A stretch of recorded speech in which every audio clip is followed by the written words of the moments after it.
ሰላምና ጤና በያላችሁበት ይድረሳችሁ ውድና የተከበራችሁ ቤተሰቦቻችን እንደምን አላችሁልን? ከሁለተኛው የዩቲዩብ ቻናላችን አዲስ ስፖርት ልዩ የተለያዩ ስፖርታዊ ጉዳዮችን ልናካፍላችሁ እነሆ በዕለተ እሁድ የምሳ ሰዓት የስፖርት የመረጃ ሰዓታችን በድጋሚ ተገናኘን። ስለምታደምጡን፣ ስለምትከታተሉን፣ ቆይታችሁን ከኛ ጋርም ስለምታደርጉ እጅጉን ከልብ አድርገን ነው የምናመሰግነው። በዛሬ ፕሮግራማችን የተለያዩ ስፖርታዊ ጉዳዮችን ወደ እናንተ እያደረስን ቆይታን የምናደርግ ይሆናል። ከነዚህ መካከል ትልልቆቹን የአውሮፓ ክለቦች የተመለከቱ እጅግ በርከት ያሉ ስፖርታዊ ጉዳዮችን ወደ እናንተ እያደረስን ቆይታን የምናደርግ ነው የሚሆነው። የተለያዩ ስፖርታዊ ጉዳዮችን እናነሳለን። ከዝውውር ጉዳዮች ጋር ማንቸስተር ዩናይትድን፣ አርሰናልን፣ ቸልሲን፣ ሊቨርፑልን፣ ሪያል ማድሪድን፣ ባርሴሎናን እና ሌሎችም የአውሮፓ ታላላቅ ክለቦችን እየተመለከትን ቆይታን የምናደርግ ነው የሚሆነው። ከመሸጋገሪያ በኋላ በድጋሚ ተመልሰን እንገናኛለን። አብራችሁኝ ቆዩ።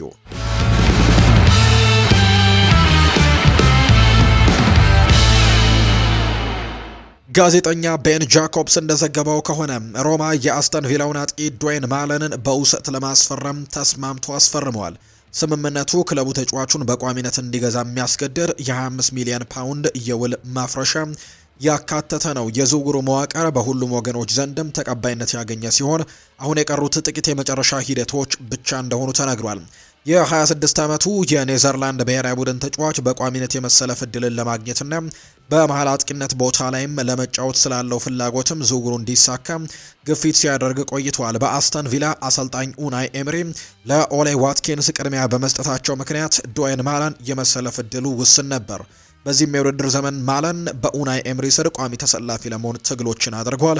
በዚህ ዓመት የሚካሄደው የዓለም ዋንጫ መቃረቡን ተከትሎ ተጫዋቹ በኔዘርላንድ ብሔራዊ ቡድን ውስጥ ያለውን ቦታ ለማረጋገጥ ብዙ የመጫወቻ ደቂቃዎችን ወደሚያገኝበት ሮማ ማቅናትን መርጧል።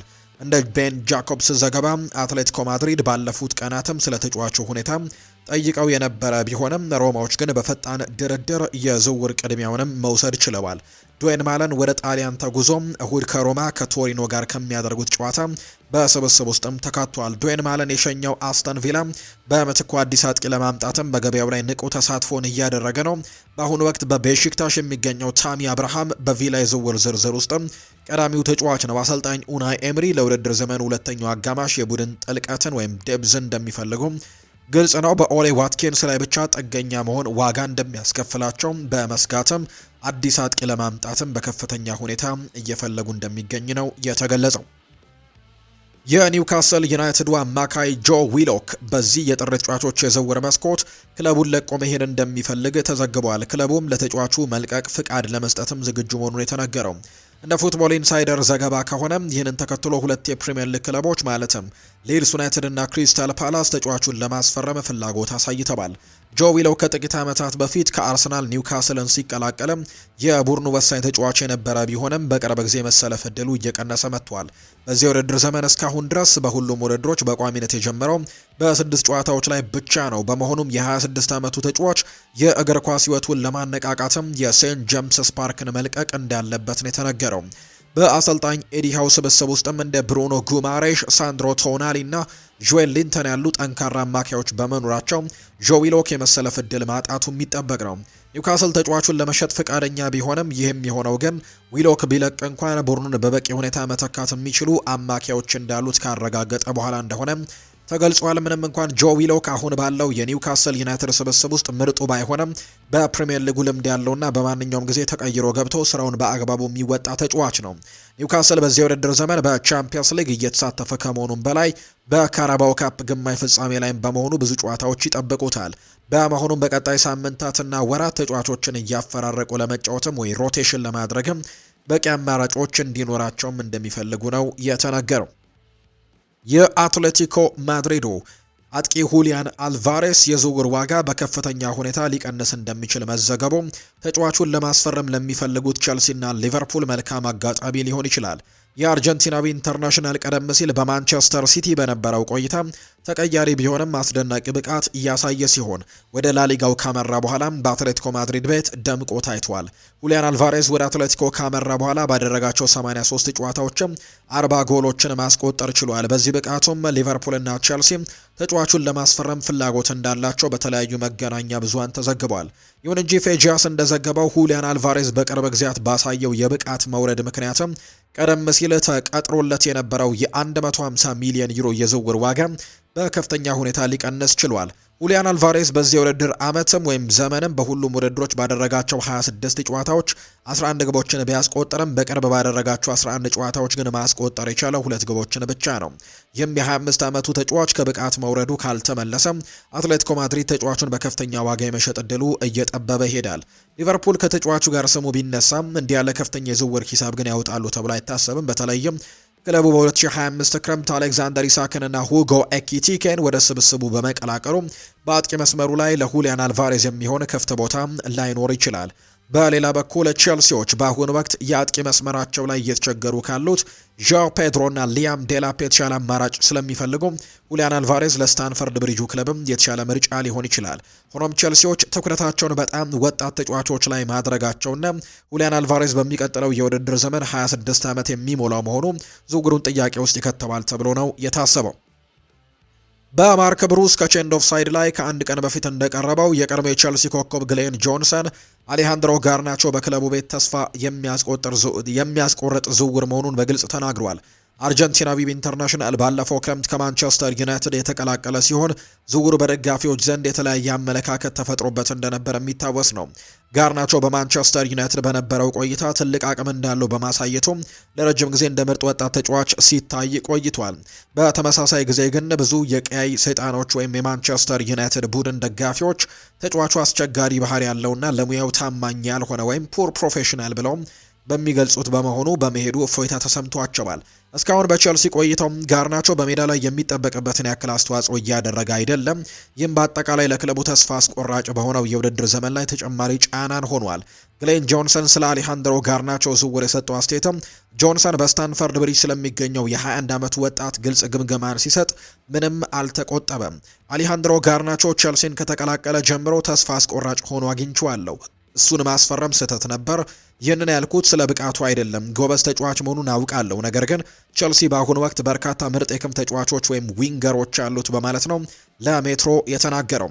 ጆንሰን ይቀጥልና በጥሩ ቀን ላይ ሲሆን ትልቅ መረበሽን መፍጠር ይችላል። ነገር ግን እስካሁን በዚህ የውድድር ዘመን ያስቆጠረው ግብም ጥቂት ብቻ ነው። ስለዚህም ደግሞ ላወጡበት ገንዘብም በቂ አይደለም ሲልም ነው የተናገረው። የቼልሲ የዝውውር ፖሊሲ ውጤታማ ነው። ጋርናቾ በሮማን አብርሃሞቪች ዘመን ከነበሩት የተረጋገጠ ብቃት ያላቸው ዝነኛ ተጫዋቾች ዝውውር ወጥቶ አሁን ባለው የክለቡ ባለቤቶች ከፈረሙና ሳይሳካላቸው ከቀሩ ተጫዋቾች ዝርዝር ውስጥም አንዱ አድርጌ ቆጥረዋለሁ ሲል ነው ጆንሰን የሚናገረው። እንደ ዣኦ ፌሊክስ፣ ሮሚዮ ላቪያ፣ ሊያም ዴላፕ እና ማካይሎ ሙድሪክ ያሉ ተጫዋቾችም የሚጠበቅባቸውን ያክል ሳይሳካላቸው ቀርቷል። ሌላው ቀርቶ የተወሰኑት የተሻለ ብቃት ያላቸው ተጫዋቾች እንኳን ለክለቡ ስኬት ማምጣት አልቻሉም። በቅርቡ አሰልጣኝ ኤንዞ ማሬስካ በደካማ ውጤት ምክንያት ከኃላፊነታቸው ተነስተው በሊያም ሮዝኒየር መተካታቸው ይታወሳል። ይህም ደግሞ ክለቡ ባለፉት የዝውውር መስኮቶች ስለፈጸማቸው ግዢዎችም ጥያቄ እንዲነሳ ያደረገ ነው ሲልም ጭምር ነው ሀሳቡን የሰጠው። ግሌን ጆንሰን ነው ሀሳቡን የተናገረው። የቀድሞው የሊቨርፑል አማካይ ዳኒ መርፊ አርሰናል ለተቀናቃኙ ክለብ አሳልፎ ለመስጠት ፍቃደኛ ከሆነ ቤን ዋይት ወደ ሊቨርፑል የመቀላቀል ፍላጎት ሊኖረው እንደሚችል ይናገራል። በዚህ የውድድር ዘመን ቤን ዋይት በሚኬል አርቴታ ስብስብ ውስጥ በቋሚነት መሰለፍ ተስኖታል። በአሁኑ ወቅትም ዩሪየን ቲምበር በቡድን ውስጥም ተመራጩ የቀይ መስመር ተከላካይ ነው። ይሁን እንጂ ቤን ዋይት ከዚህ ቀደም በአርሰናል ቤት ድንቅ ብቃትን ማሳየቱ የሚታወስ ሲሆን ባለፈው የውድድር ዘመን በጉዳት ባይሰቃይ ኖሮ አሁንም ለቦታው ጠንካራ ተፎካካሪ ይሆን ነበር። ቤን ዋይት የኤምሬትስ ስቴዲየምን ሊለቅ ይችላል የሚሉ ወሬዎችም መረጃዎች ቢኖሩም እንደ ፉትቦል ኢንሳይደር ዘገባ ከሆነ ግን ዝውውሩ በዚህ ጥር ወርም ከመሆን ይልቅ በክረምት የመሳካት እድሉ ሰፊ ነው ተብሎ እንደሚታሰብ ነው የተነገረው። ሊቨርፑል በአሁኑ ወቅት አዲስ የቀይ መስመር ተከላካይ ማስፈረም በጣም ያስፈልገዋል። ቤን ዋይት ደግሞ ዝውውሩ የሚሳካ ከሆነ ለክለቡ ትልቅ ግኝት ሊሆን ይችላል።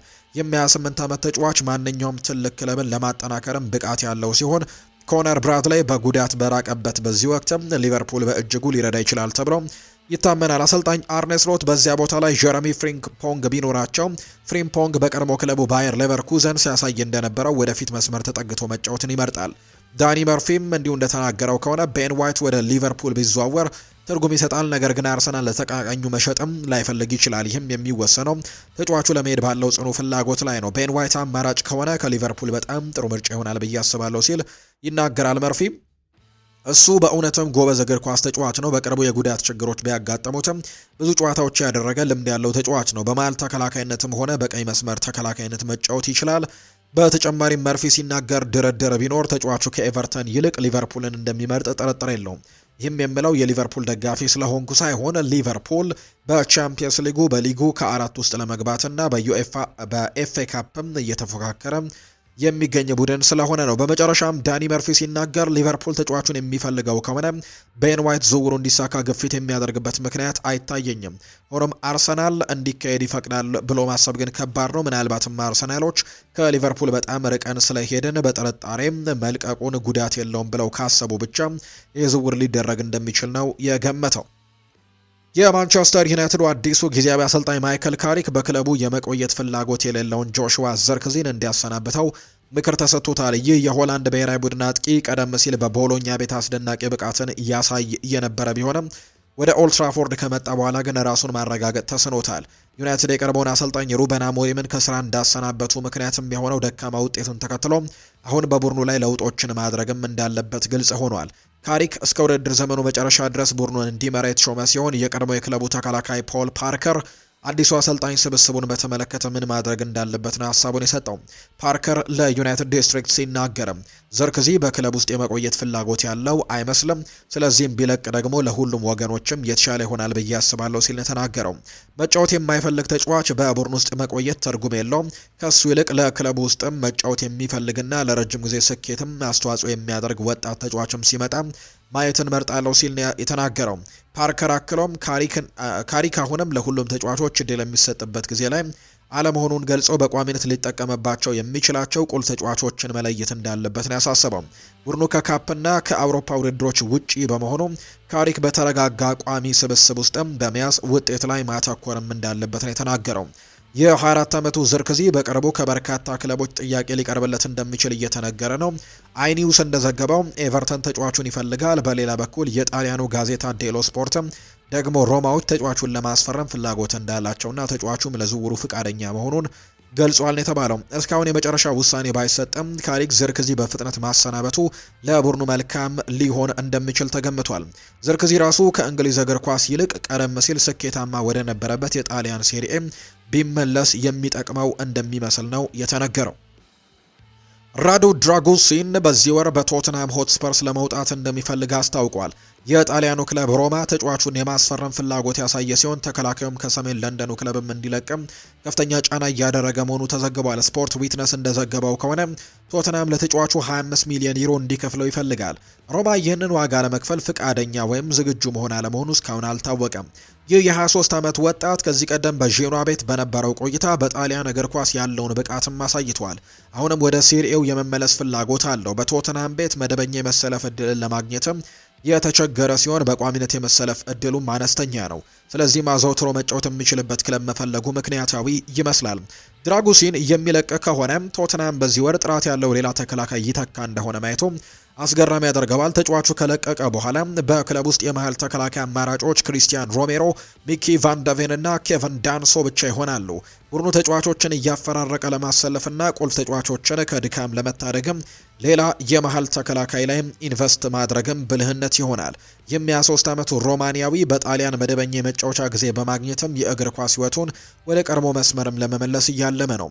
በቶተንሃም የነበረው ቆይታ ከሚጠበቀው በታች ከመሆኑም በላይ በተደጋጋሚ ለጉዳትም ተጋልጧል። ተከላካዩ ይህንን የፕሪሚየር ሊግ ቅዠትም ወደ ኋላ ትቶ በፍጥነትም ለመራመድ ቆርጧል። ቶተንሃም ደስተኛ ያልሆነን ተጫዋች ይዞ መቆየቱ ትርጉም ስለሌለው የዝውውር መስኮቱ ከመዘጋቱ በፊትም ሁለቱም ክለቦች ስምምነት ላይ ቢደርሱ ለሁሉም የሚበጅ ይሆናል ተብሎ እንደሚታሰብ ነው መረጃዎች እየወጡ የሚገኙት። ሊድስ ዩናይትድ የ25 ሚሊዮን የዩሮውን ድንቅ አማካይ ከጣሊያን ሊታደገው እንደሆነ ተነግሯል። ሊድስ ዩናይትድ የክሮኤሽያውን አማካይ ማርቲን ባቱሪናን ለማስፈረም ፍላጎት አሳይቷል። ይህ የ22 ዓመት ወጣት በውድድር ዘመኑ መጀመሪያ ላይ በ18 ሚሊዮን ዩሮ ወደ ጣሊያኑ ኮሞ ቢያመራም በክለቡ ውስጥ ብቃቱን በአግባቡ ማሳየት ባለመቻሉ አሁን ክለቡን ለቆ ለመውጣት እየፈለገ ነው የሚገኘው። TMW እንደዘገበው ሊድስ ዩናይትድ ስለ ዝውውሩ ቅድመ ጥያቄዎችን ያቀረበ ሲሆን ኮሞ ደግሞ ተጫዋቹን በጥር ወርም ለመሸጥ ከ22 እስከ 25 ሚሊዮን ዩሮ ይጠይቃል ተብሏል። ሊድስ ዩናይትድ ይህንን ከፍተኛ የዝውውር ሂሳብ ለመክፈልም ዝግጁ መሆኑን ገና የሚታይ ቢሆንም ክለቡ ለተጫዋቹ የቆየ አድናቆት አለው። ወደ እንግሊዝ ፕሪምየር ሊግ መዘዋወር ለባቱሪና አዲስ መነቃቃትን ሊፈጥርለት ይችላል። ተጫዋቹን በእንግሊዝ እግር ኳስ ውጤታማ ለመሆንም የሚያስችል የቴክኒክ ብቃት ያለው ሲሆን ከዚህ ቀደም ከታዋቂው ሉካ ሞድሪች ጋርም ሲነጻጸር ቆይቷል። ሊድስ ዩናይትድ በመሃል ሜዳ ላይ የጨዋታውን ፍሰት የሚቆጣጠርና ረጋ ብሎ ኳስን የሚያከፋፍል ተጫዋችም ይፈልጋል። ይህም የ22 ዓመት ወጣት ለዚህ ሚና ተስማሚ ነው ተብሎ ይታመናል። ሆኖም ግን ተጫዋቹ ከእንግሊዝ እግር ኳስ ፍጥነት ጋር በምን ያክል ፍጥነት እንደሚላመድም የሚታይ ነው። ለሊድስ ዩናይትድም አቅም የተጠቀሰው ዋጋ ተመጣጣኝ ቢሆንም ክለቡ የመጨረሻ ውሳኔውን እንደሚያደርግም ይጠበቃል። ባቱሪና በጣሊያኑ ክለብ ኮሞ የፈለገውን ያክል አሻራውን ማሳረፍ አልቻለም። ሊድስ ይህንን አጋጣሚ በመጠቀም ተጫዋቹን በተመጣጣኝ ዋጋ ለማግኘትም ይፈልጋል። ኮሞ በበኩሉ ከተጫዋቹ ሽያጭም መጠነኛ ትርፍን ለማግኘትም እያሰበ ሲሆን ሁለቱ ክለቦች ስምምነት ላይ ደግሞ ይደርሱ እንደሆነ ወደፊት የሚታይ ነው። ተጫዋቹ ወደ ሊድስ ዩናይትድ ለመዘዋወር ፍቃደኛ መሆኑ ተዘግቧል። በፕሪምየር ሊግ በቋሚነት የመጫወት እድል ማግኘቱ ብቃቱን ለማውጣትና ተሰጥኦን ለማሳደግም ይረዳዋል ተብሎ እንደሚታሰብ ነው የተነገረው። አስቶን ቪላ የቤሺክታሹን አጥቂ ታሚ አብርሃምን መልሶ ወደ ቪላ ፓርክ ለማምጣት ያለው ፍላጎት ተጠናክሮ ቀጥሏል። ክለቡ ተጫዋቹን ለማግኘትም ገንዘብና ሌላ ተጫዋችን ለቤሺክታሽ የመስጠትም ሀሳብን ያቀረበ እንደሆነ እየተነገረ ነው። ቱርኪ እንደዘገበው ከሆነ በፕሪሚየር ሊጉ ድንቅ ብቃት እያሳዩ ያሉት አስተን ቪላዎች ለዝውውሩ ማሟያ እንዲሆንም ፈረንሳዊውን አጥቂ ኢቫን ጉሳንድስን አቅርበዋል። ከሮማ ወደ ቱርክ ካመራ በኋላ የቤሺክታሽ የፊት መስመር ምሰሶ የሆነው ታሚ አብርሃም ለኡናይ ኤምሪ የውድድር ዘመንም ሁለተኛው አጋማሽ የአጥቂ አማራጮችን ለማጠናከር ቀዳሚው ምርጫ ነው። ይህ የአስተን ቪላ አዲስ ጥያቄ የታሚ አብርሃምን የ30 ሚሊዮን ዩሮ ውል ማፍረሻ ወይም ሪሊስ ክሎዝ ሂሳብን ለመቀነስ የታለመ ብልህ ስልት እንደሆነ ይነገራል። አስተን ቪላ በዝውውር ውስጥ ያካተተውን የ24 ዓመቱን ኢቫን ጉሳንድስን በ2025 ክረምትም ከኒስ የተቀላቀላቸው ተጫዋች ነው። አይቮሪ ኮስታዊው ኢንተርናሽናል ጉሳንድስ በፕሪሚየር ሊጉ ተከታታይ ያለው ብቃትን ለማሳየት የተቸገረ ሲሆን በዚህ የውድድር ዘመን በ19 ጨዋታዎችም 2 ግቦችንና 1 ለግብ የሆነ ኳስን ነው አመቻችቶ ማቀበል የቻለው። ሆኖም ግን ጉሳንድስ በመሃል አጥቂነትም ሆነ በሁለቱም መስመሮች የመጫወት ችሎታ ስላለው ታሚ አብርሃምን ለመልቀቅ ምትክ ከሚፈልጉት የቤሺክታሽ አሰልጣኝ ሰርገን ያለውን ተመራጭም ሊሆን ይችላል ተብሏል። ይህ ዝውውር አስተን ቪላ ታሪክ ውስጥ ወሳኝ በሆነ ወቅት ላይ የመጣ ነው። በአሁኑ ሰዓት በፕሪሚየር ሊጉ ደረጃ ሰንጠረዥ ከማንቸስተር ሲቲ ጋር እኩል ነጥብ ይዘው 3ኛ ደረጃ ላይ የሚገኙት ቪላዎች ለዋንጫው ፉክክር ብርቱ ፉክክር እያደረጉ ነው። ታሚ አብርሃምን ማግኘት ደግሞ ለክለቡ ትልቅ ጥንካሬ ነው። በ2018-19 የውድድር ዘመን በውሰት በነበረበት ወቅትም 26 ግቦችን በማስቆጠር ቪላን ወደ ፕሪሚየር ሊግ እንዲያድግም ትልቅ ድርሻ ነበረው። አሁን ላይ የበለጠ የበሰለና በአውሮፓ መድረክም ልምድ ያካበተው ታሚ አብርሃም ለኦሌ ዋትኪንስ ጠንካራ ተፎካካሪና ረዳት ይሆናል ተብሎ ይታሰባል።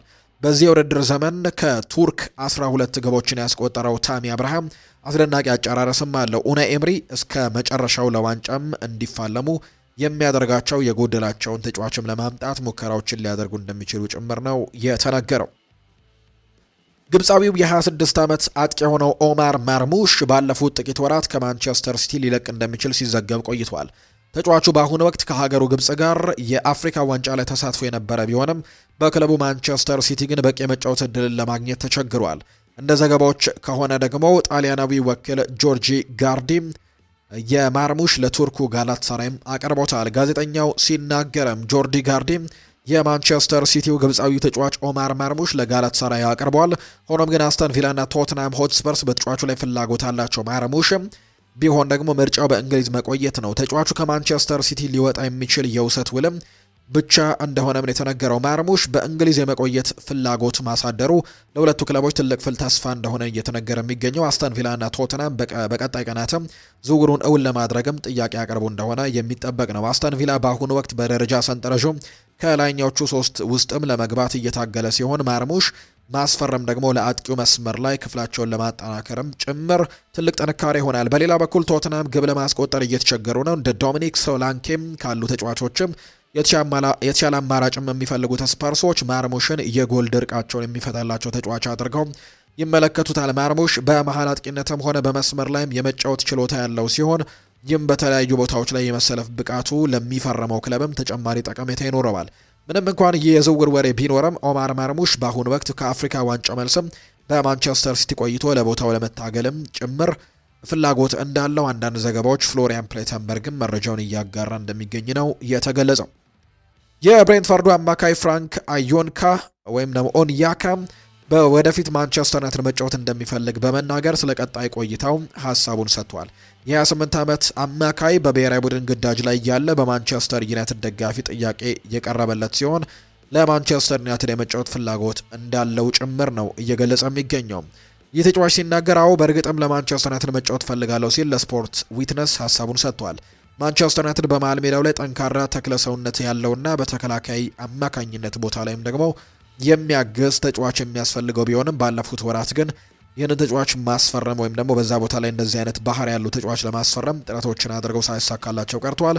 ይህ የእነሱ አስተያየት ክለቡ ወደፊት ተጫዋቹን ለማስፈረምም ጥያቄ እንዲያቀርብም ያነሳሳው እንደሆነ የተነገረው። በሌላ በኩል ይህ አስተያየቱ ክለቡን ብሬንትፈርድን ሊያስጨንቅ ይችላል። ተጫዋቹ ወደ ትልልቅ ክለቦች የመሄድ ፍላጎት መኖሩ የተለመደ ቢሆንም እንዲህ በይፋ ግን መናገሩ ዝውውር ወሬዎችን ያባብሳል ተብሏል። ይህ ተጫዋች በብሬንትፈርድ ቤትም በቋሚነት የመሰለፍ ዕድልን ባያገኝም የፕሪሚየር ሊጉ ባደረጋቸው ጨዋታዎችም ብቃቱን አሳይቷል። በሊጉ ልምድ ያለው ተጫዋችን ማስፈረምም ለዩናይትድ ብልህ ውሳኔ ሊሆን እንደሚችል እየተነገረ ነው የሚገኘው።